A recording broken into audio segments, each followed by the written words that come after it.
நான் சொல்ல வந்ததை முடிக்கிறதுக்கு முன்னால வாழ்க கீழ்க போட்டா எனக்கு பிடிக்காது. அடடே என்னங்க இது, நீங்க எதை சொன்னாலும் எங்களுக்கு நல்லதா தாங்க இருக்குது. கேளுங்கய்யா, நான் இப்ப சொல்ல வந்தது கூட்டுறவு விவசாயத்தை பத்தி. அது பேசுறதும் நம்ம கிராமத்துல கூட்டுறவு பண்டகசாலையை கொண்டு வர சொன்னதே நீங்க தானே.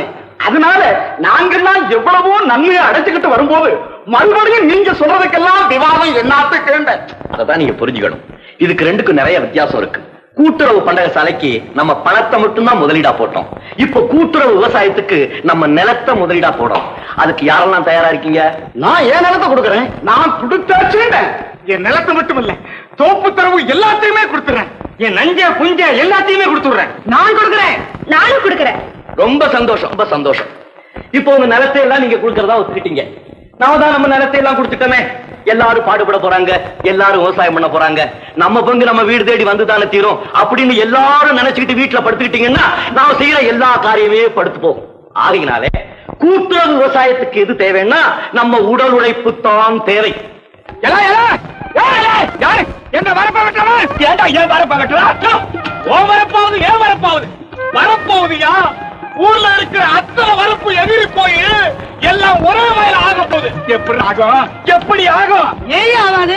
கூட்டுறவு முறையில சாகுபடி செய்யறதுக்கு எங்க தலைவர் திட்டம் கொண்டாந்து தீர்மானம் நிறைவேற்றிருக்காரு. அதுக்கு நாங்க அத்தனை பேர் வளர்த்து கொடுக்கறதா ஒத்துக்கிட்டோம். உனக்கெல்லாம் ஒரு தலைவன், அவருக்கு ஒரு திட்டம், அதை நீங்க நிறைவேற்றீங்களா?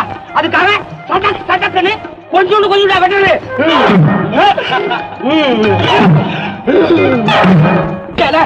களிமண்டு பயல அவங்கடா வெட்டான நீ ஏண்டா வெட்ட?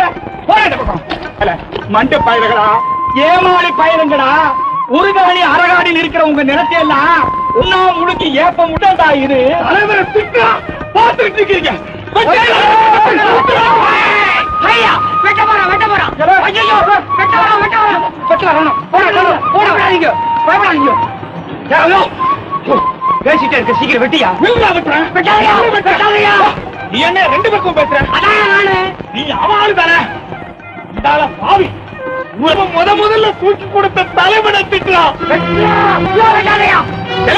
வெட்டி போய மகன இங்க வாடா. என்ன முதலாளி? அந்த பயலுங்க சொன்னதை கவனிச்சியா? வெட்டான்றான், வெட்டவே மாட்டேன்றான். போடா, அவன் வெட்டி போடுவானா? அது இல்லடா, குடும்ப நிலத்தை பூராவும் தூக்கி கொடுத்தா சொல்றானே. பெரிய மனுஷன் அவன் புத்தியை காமிச்சிட்டான். எல்லாம் வெறும் பயல. நான் சொல்றதை கேள்றா. அண்ணன் தம்பிகளை பிரிக்கிறதுக்கு ஒரு காரணத்தை தேடிட்டு இருந்தேனே, கிடைச்சு போச்சு. அவரு இந்த நிலவு வாரத்தை வச்சு அந்த பயணங்களை பிரிச்சு காட்டனா இல்லையா? இதை விட்டு அவங்களுக்கு வேலை.